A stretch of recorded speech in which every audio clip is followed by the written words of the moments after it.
Hello, everyone. Welcome to episode number 13 of Entrepreneur Gains, where I interview Y Combinator alumni. On today's show, I have Tamar Blue, founder of Mental Happy, a social network designed to help people of all races, genders, and economic statuses improve their emotional well being through positive peer support.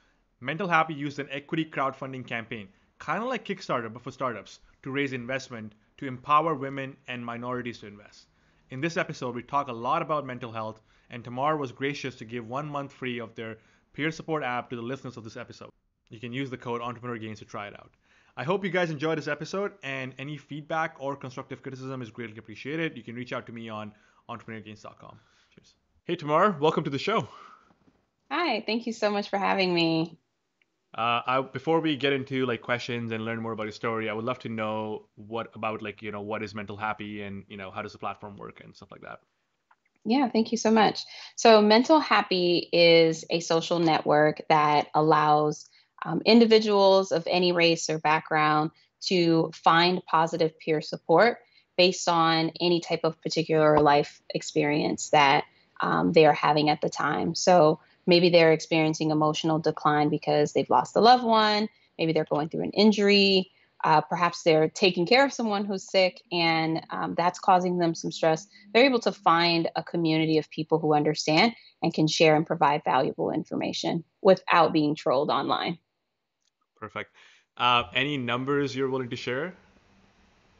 Yeah, we actually started a similar community on Facebook about 2 years ago. We grew that community to over 100,000 people. Earlier this year, we decided to really launch that type of platform internally, and the product is currently in private beta. Perfect. Awesome. So I want to learn first about your story. How did you get into the entrepreneurship world? Where did this come from?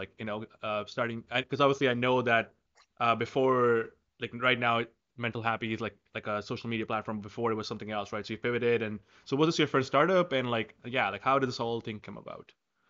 Yeah, so we did. We started with a physical wellness product. It was pretty labor intensive. I'm sure most physical product entrepreneurs can agree because there's always some sort of software that goes along with physical products now. So you tend to be running two companies. But it was great. We learned a lot from our customer base. It also helped us really build such a large community of followers, and even as a small startup at the time, we were selling into very large and notable corporations. So learned a lot from it. But what we really took from it is that our users wanted something more. They wanted community. They wanted to find more help and more resources. So the pivot was really just more organic based on the feedback that we were getting from our users. Very cool.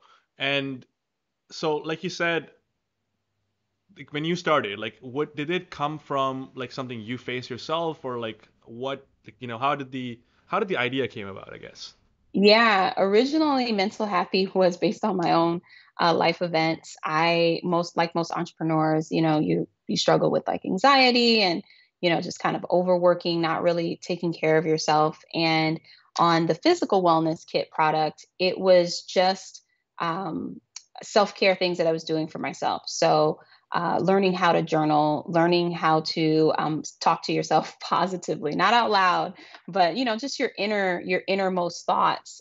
Most of us don't realize as human beings we have somewhere between 80 and 100,000 thoughts in a day, and most of them are negative unless we control them. Those negative thoughts for me were causing a lot of anxiety. So the product was really just me helping myself, and then through that realizing, okay, there are other people similar to me. There are actually millions and millions of people similar to me. Very cool. And like, so obviously you felt that as like you were feeling these thoughts yourself, but like regarding the entrepreneurial drive, like was that something you already have in, like had it in you, or like what is more like I want to solve my own problem and you didn't know you wanted to be an entrepreneur, or like have your own startup for that matter, just like what, I want to challenge this or see how this goes. I I never thought of it I did realize I have like this box full of like assignments from school, and anything entrepreneurial related, I always got like extra credit. Like whatever the points were, 100 points, 200 points, I always scored over that. So I guess Yeah. looking back now, I was like, oh, okay, I guess I had some type of natural inclination to be entrepreneurial, but I never thought of it as like a job or a career. Like I have immigrant parents, they know two pathways. Either you are a doctor or a lawyer. So I just Yep. never thought of entrepreneurship as a career path. I just stumbled upon it really. But what were you gonna be a doctor or lawyer though? Were you going in that direction? I think when I was 5, I told my mom, 'cause she was asking me, like, she's like, which one do you want to be, a doctor or a lawyer? And, at like 4 or 5, I'd never heard the word lawyer yet. I had only Yep. heard doctor because I've been to one. So I was like, yeah, I'll be a doctor. And at what point did, or like when you finished your school, or like when you were going to school, like what were you thinking about? Like where were you following, and then when this transition happened? Yeah, I was definitely a nervous Nelly in college. Like most people, I think that is a time where you really struggle with like what are you going to do with your life? What are you going to be? And I just had no idea. I used to have panic attacks about it because I had no idea. Um, I knew that I liked helping people to some regard. Um, and I fell into like the HR and the staffing world. That felt really great. And my very, very first startup idea, what that I tried to launch was something in the staffing space, Yeah. but unsuccessfully, like most first time founders. But I think I just kind of started putting the pieces together. I think maybe 7 years into like my HR career, I just decided to quit. I kind of started hearing about, tech and building softwares and things of that nature. I was living in Florida at the time. So there was very little people doing the same thing. But I just took a big risk. I was like, well, I'll quit my job and then maybe I'll have more time to like figure it out. Love this. Very cool.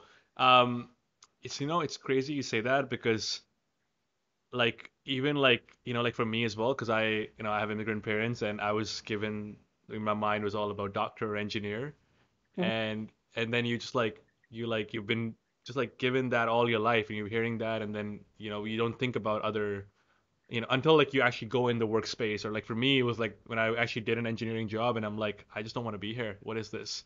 And that's kind of sparks the like, oh, maybe try something else. And Yeah. When I quit, my parents freaked out. They were like, how are you going to yeah, pay your mortgage? How are you going to pay your bills? And I was like, I'll figure it out. my parents are still freaked out right now, by the way. It's been years. I don't think it's ever gonna change. No, Um, it doesn't. it's very cool that like you got experience in the real world, and you wanted to build a company in that particular space, and then from there you moved on to something that really you were like passionate about, or something you faced, and coming to this idea of helping other people. So how does your so I understand that your platform, like other people kind of like help, like people help people going through same kind of challenges, right? Mhm. And Yes. you said as compared to other social media platforms, there's a lot of negativity. Uh, I could see that since people are helping, it's obviously not negative, right? But has there been issues where there are like certain people like who like bring negativity, and they kind of fuck it up for everybody kind of thing? Yeah, that's what we were combating through the Facebook group that we had because it was just such an open forum. We had a lot of trolls, we had a lot of negative venting. In our mental happy platform now, with each peer group, there are moderators. So kind of Okay. like enabling super admins on the platform who are also community members themselves, who are able to kind of watch out within the individual peer groups to make sure that everyone feels safe Got it. And is it and like report Reddit? any issues to us. Yeah, it's like Reddit. Yep, like super admins on Right. Reddit. So Yep. so they take control of that particular, like they're like the owners of that, like let's call it the like the particular domain, I guess. And Yeah, they would basically be managers of that particular peer group. perfect, awesome. And they kind of keep everything on the same page. And so do you also offer, like because I was reading your website, and I was reading about the private beta. Do you also offer um like kind of like, because you said it's obviously it is not therapy because people communicate, like not like traditional therapy, sorry. So, Right. but do you also bring that aspect in as well, where you are kind of like helping people, um, like people who have experience in that particular domain, like helping other people? Yeah. So group therapy is in a very effective form of therapy. Okay. And it's actually passed some of the most rigorous psychological tests. A lot of people are very familiar with like AA or Alcoholics Anonymous, but don't really think of that model for other things that people go through in life, right? That may not necessarily be drug or just alcohol related. Um, but we do have health professionals on the platform that facilitate like the weekly group meetings, dialogue, and getting everyone to kind of learn a particular practice or sharing their thoughts together. Amazing. Um, I find it very fascinating because I even for my startup was a social media company, and I knew how many challenges there were, or how many, and also like how many amazing things that happen because of the platform. Like, right, like for us, we had a company with like social media, like app for college and university students. So we had like a lot, like I still remember we had three people who got married from the app, right? We had one couple had a baby from the app. We had like we saw everything. We saw an orgy from like happen because of the app. Like it was like crazy. Like and that was one. Other part was also we didn't predict a lot of things. Like for example, people were using apps in a very different way than how we predicted, right? Like we were thinking, okay, well, people are gonna go and like make friends or like have dates or whatever or chat about certain things, but they were just like using the app in a very different way. Like for example, they would use it to get get confidence, like or like post their photos in front of their peers and be like, hey, how do I look in this particular thing, right? And so on and so forth, which we never Oh, predicted. Has that something been like for you guys where like you didn't predict this is what's gonna happen, but people were shaping the app for themselves in a certain way? yeah. One thing we didn't anticipate is the amount of people that wanted to be anonymous, especially for men, the men population. Women were very comfortable in participating in the peer groups as is, but men were coming onto the platform and they wanted to just 100% be anonymous, which I think is interesting because with any product that you build, yes, there's like a whole user base of how the users use it, but then there is sometimes a varying difference in like how men and how women want to use it and how do they interact on the platform at the same time. So that's a feature that we had to roll out. The other is that health professionals wanted to bring in their own patients that they saw and conduct like their own private peer support groups. And we hadn't actually thought of that at all, and it just those two things just seem Very so cool. plainly obvious, right? Yep. Like, Yep. people would want to be anonymous, health professionals probably do want to bring on their own patient base to help them. And it's just you're so in the building, but until you like really buckle down and like do these user interviews and do the user testing and really listen to the customer, like you completely miss like the most obvious things. And not only are they want those things, but they're like, we're willing to pay more to have these features. So I think that's the really great thing, powerful thing about user feedback. Love it. And so where do you see like I read your blog and obviously like I was unaware of this, but like you mentioned like a billion people suffer from mental illness, right? Obviously there is a stigma around it, right? Yeah. Because so first of all, is it because do people don't want to work on this because of the that they don't have money, or is it more because like they don't want to accept in front of society that something like something that might be wrong with them, which is Yeah. pretty So yeah. our team looks at it three ways. It is cost. The second is comfort, right? That kind of, and comfort, it's all encompassing of, stigma. Uh, like I said, immigrant parents, we don't really have a language, we don't really have the language to explain, and nor is it talked about like in our family. And the other is access. A lot of platforms that are on the market nowadays are either very siloed, they look like they're just platforms for women, or it could be harder things that people have to get into that's really not their thing. Wellness, when people say wellness, they tend to think of just meditation or yoga. So I think just broadening what people can do to stay well is a problem. But I think right now, certainly access is probably the biggest hindrance in the United States. There's actually only about one licensed psychologist for approximately 3,000 people in the United States. And there's about Wow. only one licensed psychiatrist for approximately 6,000 people in the United States. So if all, the people that are in crises right now, a third of the United States actually just put out, the US Census Bureau just said a third of people in the United States are experiencing some type of anxiety and depression just post everything that's happening, right? Like our political climate, the pandemic, working from home. It's a very stressful time. If all of those individuals, signed up for therapy tomorrow, we would have a shortage issue. You'd be booked out for like a year, 2 years because they just couldn't get to anyone. But the group model makes people feel safe. They're able to find and leverage resources from other individuals while they may also be seeking, one-to-one therapy and other resources that are beneficial to them as well. So we see ourselves expanding the market, not necessarily replacing it. Got it. And at what point do you think that transition happens where, when people go from blaming to, owning up and being like, I want to improve this because like, something that it's controllable. It's not something, you know what I mean? It's something I haven't learned Yeah, or something I'm going through. How do I, like, at what point does right. that happen? Yeah. Definitely when we surveyed our users, it definitely happens past 30 years old. So there's kind of like an age, right? Like when people feel much older. Um, so 30 and older.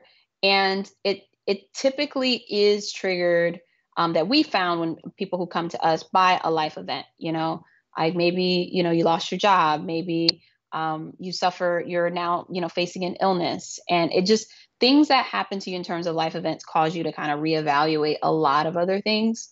And emotions, people oftentimes think our physical being and our physical state is detached from our emotional state. And like, there's no connection between physical ailments and emotional, but there is. Regressed emotions can actually cause physical ailments in the body. It can cause you to have back pain. It can cause you to have even like diabetes, stroke, heart attack. Like there's just so many physical things that can be caused from just not expressing your emotion. But we find that when people are triggered in some ways, when they start saying, okay, I need help with this thing. But the more they start unraveling it, they realize, okay, I had, unhealed trauma as a kid. I don't really have anybody in my family that I can talk to about this because they just, can't relate. Makes sense. And so where do you see now, obviously we're becoming as a society with like, as internet is becoming more and more like, mainstream and people are becoming more and more open about stuff, right? Uh, with the, with the success of Headspace and Calm, like Yeah. people are open now about meditation, for example. Where do you see the future of like mental health? Like if you were to predict like the next 10 years, how do you see it evolving, I guess? Yeah, I definitely see it being more the ownership of someone's health and emotional health belonging to themselves. I think for a long time we lived in a world where it was just like, okay, go to the doctor to get, a checkup, to be told, something's wrong with you. I think now we're moving towards a world where people are doing more preventative things, and not preventative in the way like our parents or our grandparents did preventative care, which is just go to that once a year checkup, right? It's not really preventative because you were just kind of smoking and eating and doing all the things that you wanted to do before you got to the doctor. But I think preventative now is, are you taking daily walks every day? Are you taking breaks from your computer or your phone for your emotional health, right? And just to give your eyes a break. Um, how's your eating? How's your sleep? I think a lot more of those basic human things that we can do for ourselves is going to start belonging to the individual. And individuals, because of the high cost of healthcare, are going to start looking for ways to take care of themselves that, aren't just like through pills and high cost of like emergency room and doctor visits. Makes sense. So, like, I think also like because they're getting more educated now because of the internet, so they are starting to learn more about it, and then and especially with in America, it's so expensive for going like for Right. doctors and stuff like that. Yeah. And I think COVID has definitely revealed that, right? I mean, like we're battling a global pandemic and we're being told by health professionals to wear a mask, stay home and wash your hands. Like those are all things that, Basics, yeah. you didn't have to basic things. You didn't have to go see a doctor for, you didn't have to doctors are great, but I think ownership of your health is going to become in the forefront in the next 10 years. Makes sense. Um, moving on, like, so the market is obviously going to evolve. There's going to be a lot of companies who gonna try to like get in and help people and getting people being more open about mental health, and that obviously is going to happen. How do you see what's so two things, I guess. One, I know because I had a social media company and it was very hard to like unless you're big enough, like unless you're growing like crazy like Facebook or like those numbers or Snapchat or whatever when they were growing, it's obviously hard to it's hard to make money because it's Right. not as straightforward as I mean you can either run ads, but if you do subscription then it's hard because people leave and it's a Right. balance there, right? So how do you see one growing as a social media company, I guess, in that Mhm. sense, and number two is regarding like in this space where my guess, and correct me if I'm wrong, it's a space which is great for the world and for the community, but it's not as good for someone who's investing, right? Like as an investor because they want to 10x their return, right? So how do you Yeah. see that kind of impacting the growth in this space? Yeah, so I think it's two things. Because we do have venture investors, they do see it as like a high growth company. Okay. And one of the reasons why is because one thing, our unique insight is that across all medical disciplines, social support is one of the number one things that most of those disciplines, whether it's like neuroscience, general practitioner, psychologist, psychiatrists, agree is a key, is a critical component of either being cured of something, healing from something, and in some instances, maybe even living and dying, right? Like, do you have someone to live for? Do you have people who love you that you want to be around for, right? Um, but the problem oftentimes with a lot of wellness products is that um, if they're too reliant on AI and a lot of those other technologies, it's hard to translate that to other cultures that aren't that advanced in technologies. And if they're too reliant on a licensed professional, like how we have it structurally in the United States, that's also very difficult to translate to other countries and other places, right? Because some cultures are spirituality based, some cultures, maybe psychology isn't as prevalent at all, right? So how do you take that product into another country, into another language? One thing that we find is consistent with the people who are on the platform is that social support is universal amongst human beings. Very interesting. Okay. And so actually, I now that I think about it, and I just said that, it makes complete sense to me. Like, so correct me if I'm wrong. So like, would you say one of the ways it could grow and it could become is like something what Headspace and like what Calm did, where basically people are willing to pay for this. It's not that they're not willing to pay. It's just that so you just need some like like yourself, like you need like a good way of setting it up so that they're actually getting help and they are walking through a process and they are willing to pay for it is what I'm kind Yeah, of understanding. Okay, right. perfect. Yeah, we find that 88% of individuals are willing to pay. Right. And we have both a freemium side and the paid side. Love. Okay, awesome. And so how was your experience, I guess, fundraising, especially being a woman of color in this space? How was it for you, like in US with all the things that's going on right now? Yeah, so um, being a person of color fundraising is, it is something that Silicon Valley and just a lot of markets, right? Not just the tech venture market, kind of needs to keep up and catch up on in terms of like diversity. Um, I'm very glad for a lot of the conversations that kind of have been brought about as of recently. Um, I think there are more doors and more opportunities Now there still needs to be a lot more, but I think it's starting to kind of shift mindsets. And then there's also more new funds entering the market than ever before, right? Like you read TechCrunch and like every day some other fund has, just announced that they've closed. Um, so that's also great for tech overall and more diverse founders such as ourselves. Um, we launched a very successful um, equity crowdfunding campaign on Start Engine very early on during the pandemic. We initially didn't think we were going to oversubscribe at the time on our initial funding round, and we did.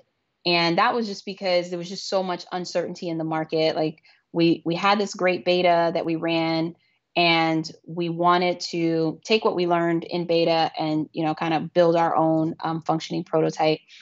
And no one was taking meetings.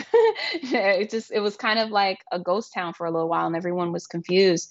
And we got approved. You have to go through a crazy vetting process on Start Engine. They do a lot of due diligence. I think the misconception with equity crowdfunding is that it's like an Indiegogo or Kickstarter or GoFundMe kind of thing. It's not. Like, people see your financials, they see your numbers, they see your traction, and it's checked quite a bit, and it's also vetted by an outside CPA.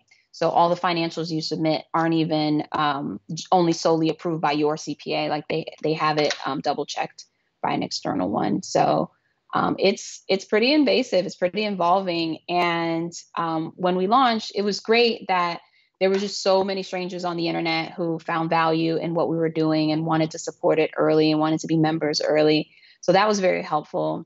And with the Start Engine campaign, it started to draw, because you do have to do a little bit of marketing for it. It started to draw attention to other angel investors finding out about us, being reached out to by other VCs. So if it's something that you can manage and you are looking for other ways to fundraise, I definitely recommend it.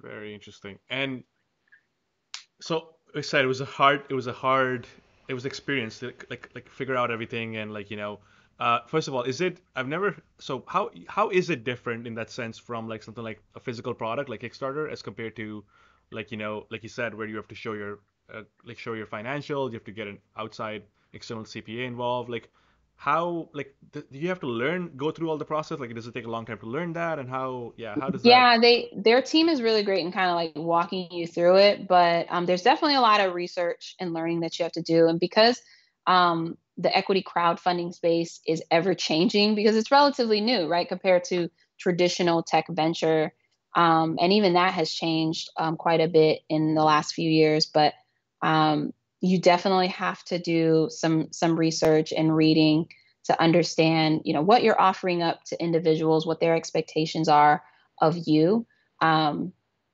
really what you want to get out of the campaign. I think it's really great I think what's great about like the Indiegogos and the Kickstarters, you have very early adopters, and a lot of people don't really think that for the equity crowdfunding side. They think like these people are just investors, but a lot of them are just the average person who Yeah. would recommend your product, use your product, no matter what it is. Yeah. So has it usually been your customers basically, or people you've used in the past? Yeah. Well, Wow. you can. So when you launch your equity crowdfunding, you can let your customers know. We did that. We let a lot of our community members know. You market it on social media. So there are people and there's probably hundreds more people, thousands more people you don't know that invest. Right. And then do you do some kind of like how with Kick, or is it like more the algorithm on the Start Engine, for example, which brings you people, or do you have to go do marketing and advertising and figure and get more people in? Yeah, so their platform does bring us a small percentage of their own investor pool, but I would say the vast majority, I might be quoting it wrong, but maybe Yeah. something like 70% is up to you. Somewhere between like 70-75% is up to you. So that means like you really got to hustle, really get your name out there and figure out creative marketing things to get attention to your campaign. That's so interesting. And it is like what do you call it? It's complied with the government and all that stuff like this. Because I Yeah, they follow all SEC guidelines wow, that's to great. the letter, to And the so letter. how often? Because I don't hear a lot of startups doing that. So like, why is that? Like, I think it's a pretty awesome idea. Like You still have to be approved to be on their platform. Um, and I mean, not to speak on their behalf, but I definitely notice the companies that are on the platform. It's best when you do have a following, or you right. do have some type of customer base, like someone you can like launch this to, and a vast email list. And if you have like an idea and you have like zero followers, zero network, it's just as tough as any venture fundraise. I mean, probably even harder because you're trying to convince the average person to invest, anywhere from like $200 to, whatever into this thing, right? Um, and when you But think of like the average person, that's probably like a very large portion of like their disposable income. makes sense. But comparing it to something like Kickstarter, which is an idea, right? Like for the most part, like they're launching this thing. Is this something to do with that, or is something to do with the tangible nature of it? Because with Kickstarter, when they launch it, they're like, oh, you're gonna get this product, so they can see Mhm. themselves using it, as compared to a tech product, which if like, sure, they might use it, but at the end of the day, it's an idea, right? In that sense. Yeah. Yeah. The companies I've seen on there definitely have a product. Um, I maybe there's some companies that haven't quite launched. They probably do take companies that haven't quite launched. But you do get something. Some companies will do. They'll do like rewards, so you can offer your investors whatever like reward that you want. So they do get something as like a gift. Okay, got it. Awesome. I want to know about your YC experience. I feel like everybody I have chatted with have a different experience and a similar experience. Like it's like yeah, but I want to know Right. how was it for you? Like yeah, how did it go for you? Let me think. How was my YC experience? I think I was just in shock most of the time. Like we applied and we got accepted like on our first try. And I was expecting that, it was going to take a couple of tries to get accepted into YC. Um, I we definitely like over prepared, like read all the questions, and um I didn't now I get so many like messages from people asking like, "Oh, can you practice interview with me?" I didn't even know that was a thing that people did. My co-founder and I just practiced the interviews on our own, the interview questions. But that would have been something to know. But the actual experience through I think it was really great. I don't have any like bad feeling. Certainly if I went through it again, now it's like, okay, I know more. I felt like I made a lot of friends, but I think if I went through it like with the vision that I have now, like the insights I have now, I would have made a lot more friends. Yep, yep. I feel the same way. I know um, what you mean. Yeah, because it's like you definitely, once you've parted ways, like you definitely like need people in the network, and while we're always there for each other, there's just something extra great about someone that you actually had a great conversation with, at dinners, or you actually hung out with, in your free time.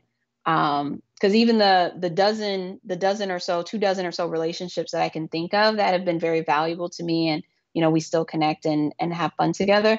I was like, man, I should have met like 50 more people on top of that. And so I think people make the mistake of being like very heads down into themselves. But when you yep, kind of get out in the world, you need these individuals for like anything, just friendship, investor intros, whatever. yeah. Why do you think that is? Because I had the exact same thing where I feel the same, exactly the same way you do, where I was two heads down, and sure, I had, as you said, like I have like same thing, same as you. I can think of like a dozen people who made great relationships with. They're good friends.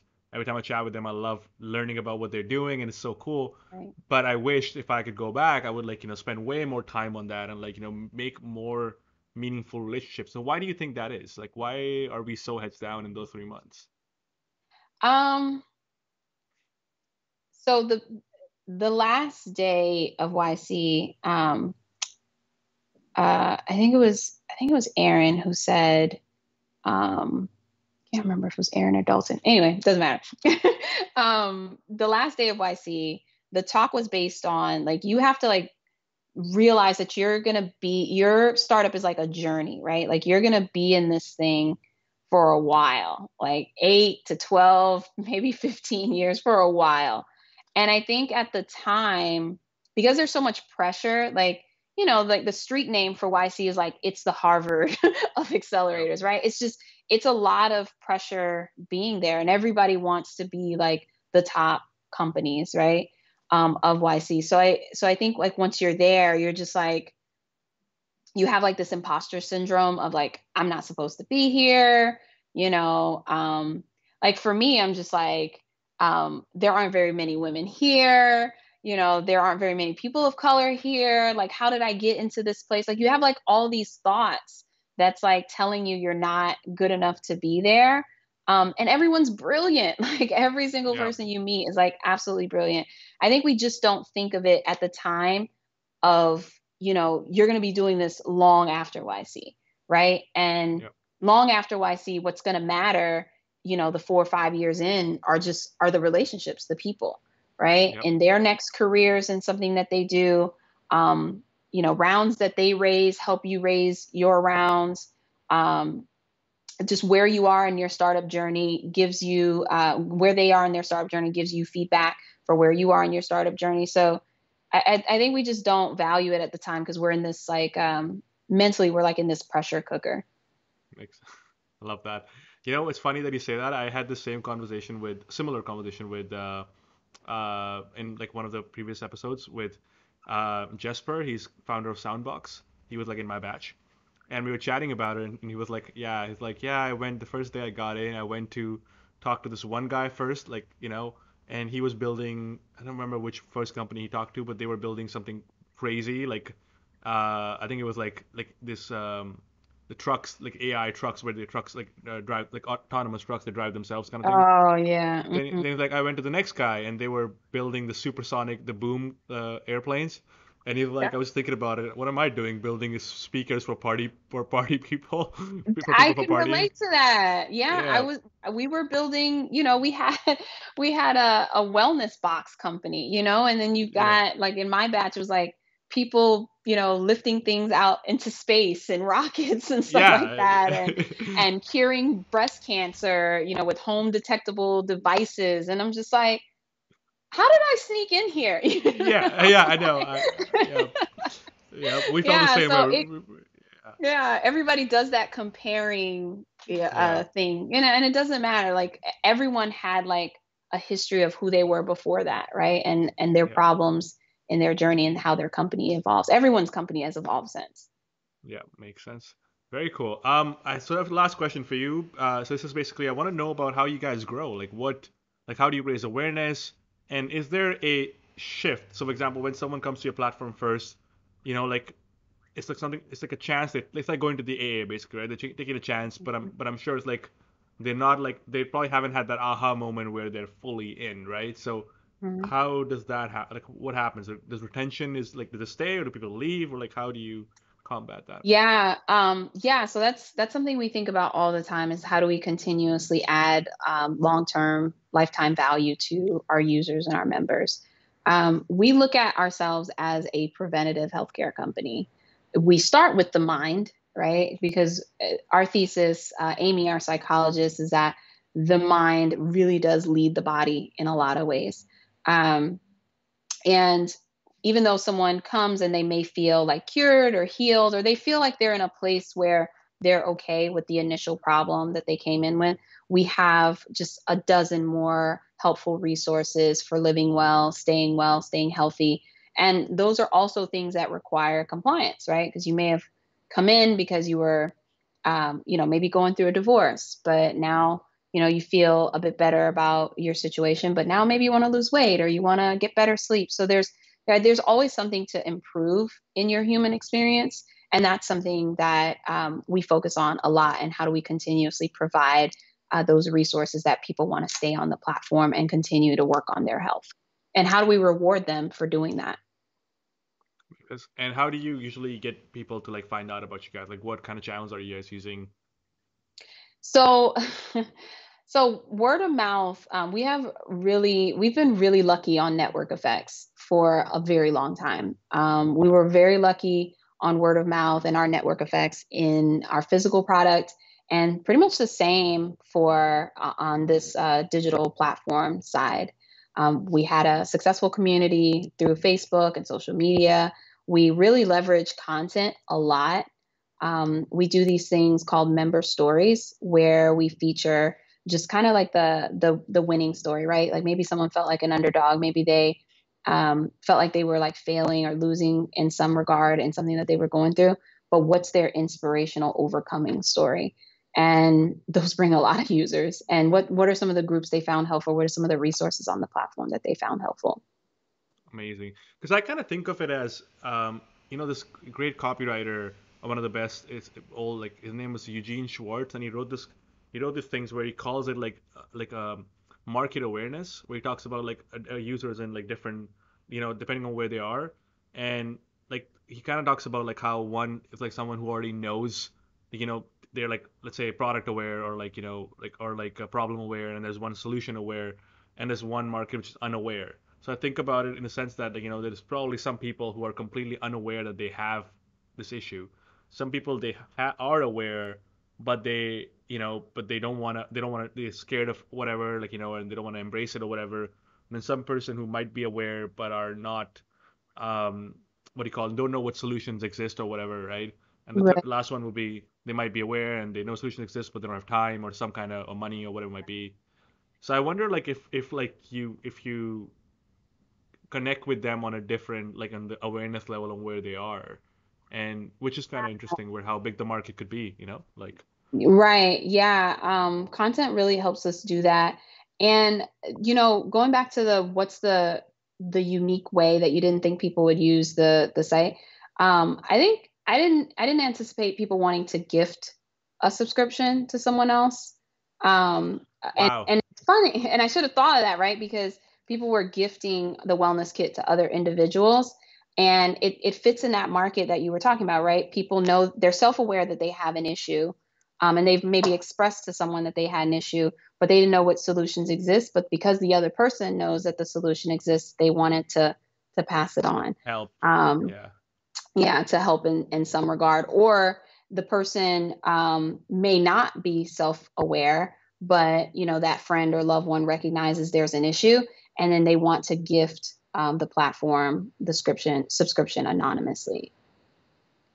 Very cool. That's an interesting way of Yeah, like users tell you the most interesting things, and you're like, oh, okay, I should have thought makes of that, sense. right? But no one's Yeah. smarter than users. 100%. Yeah, that's awesome. Okay, so Yeah. last section, every podcast that I do, I would love to talk about like quick fire questions.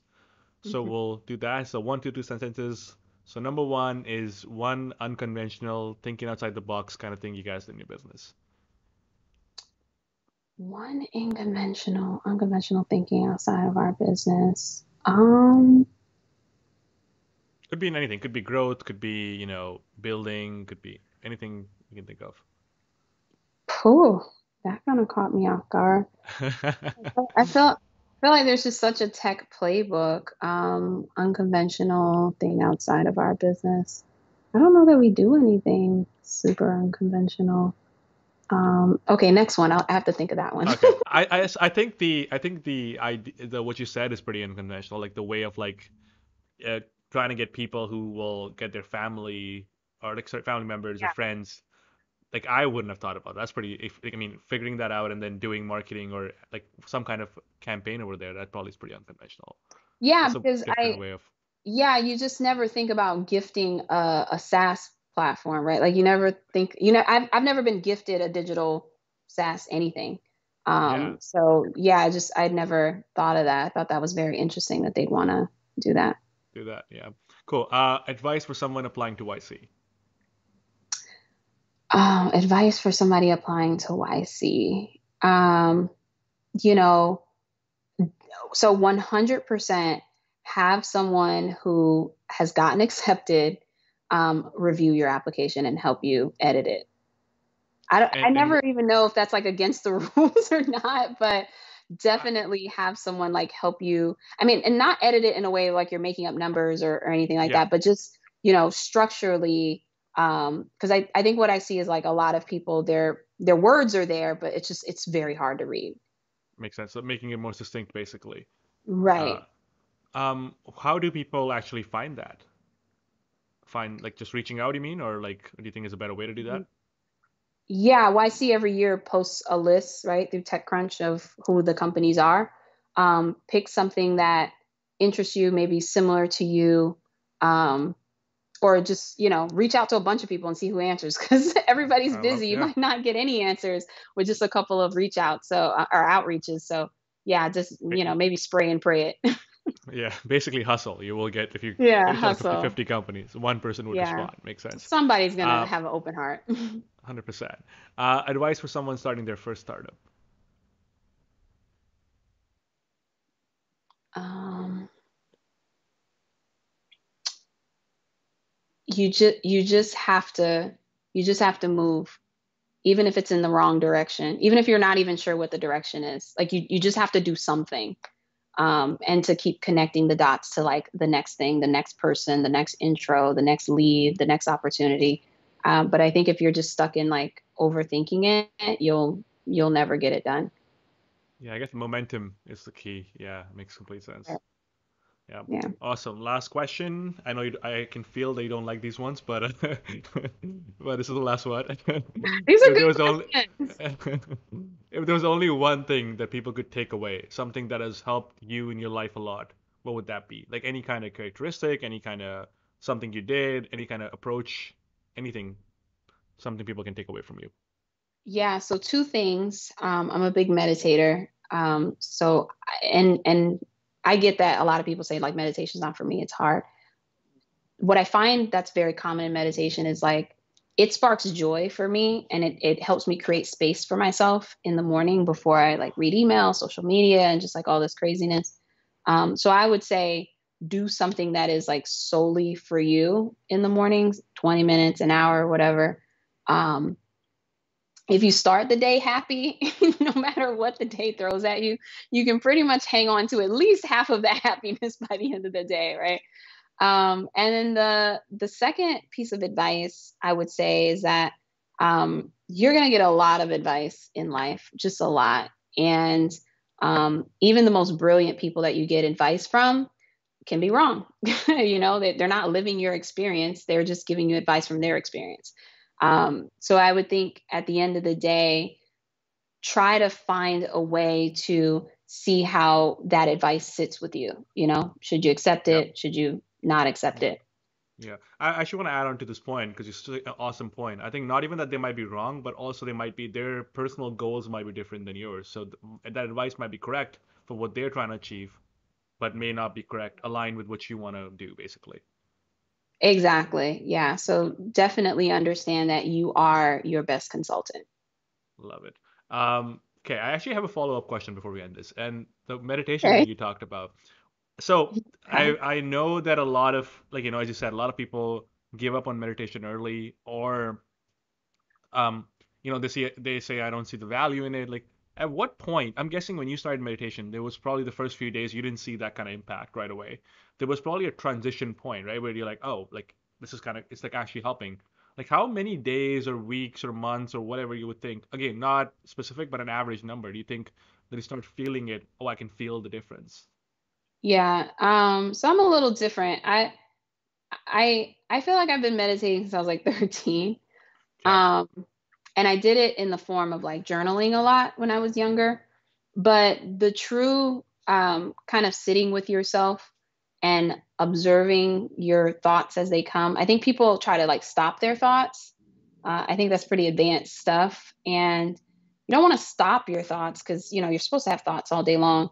But I think it's important to observe them, see how they sit with you, see how it feels with you. That part of meditation has taken some years. I want to say that Wow. part of meditation has probably taken like over 3 years. And we're Um, talking about daily meditation, correct?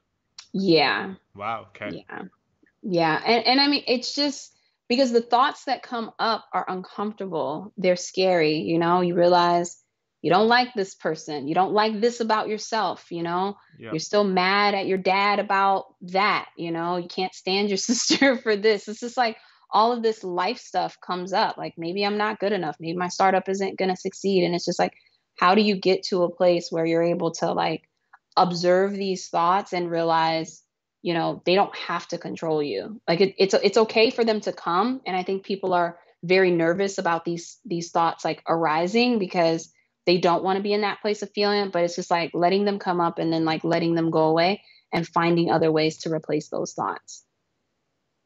Very cool. I like how, like, it's such an important thing because, like, a lot of people, now that you said 3 years, like, it kind of tells you that it's not like people just think about it and they're like, oh, it's like 1 month and I'll be, or a few days and I will see difference. But it Hmm. takes time and it's like such an important part because no one ever talks about that. I feel like everyone just talks about that quick result. But Yeah. it is something you're investing in yourself, obviously, but like it is a Yeah. process, I guess.